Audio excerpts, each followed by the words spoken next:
ठीक है जदि विश्वास न होची ताले फॉर्मेलिटी पे गोटे दिटा क्वेश्चन पचार दबा आ कोन दियो अच्छा ये तुम सीबी हैं गोटे काम करो मु सीबी देखिया भितर एथरे कि ना तमे एटा मोर एग्रीमेंट पेपरटा एथरे 20 ठन सिग्नेचर खाली गोटे पर गोटे मारी चलो नियो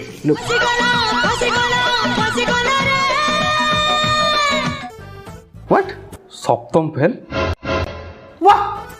पूरा वेरी टैलेंटेड वाह की डिग्री सप्तम फेल वाह वाह वाह वाह मु प्रथम को तो सिलेक्टेड सर मु सप्तम फेल हाँ सप्तम फेल पूरा हमर ये जो चाकरी पे तुम आसो एटा पंचम फेल है जथेष्ट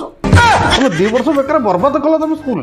तुम ये 2 वर्ष आगे आसी चाकरी करता तो तुम 2 कोटी 2.5 कोटी कमिशन दौड़ी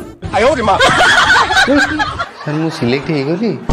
यस ठीक है जदि तुम डाउट हो तुमको क्वेश्चन 2टा पचार दूची उत्तर देला इंटरव्यू क्लियर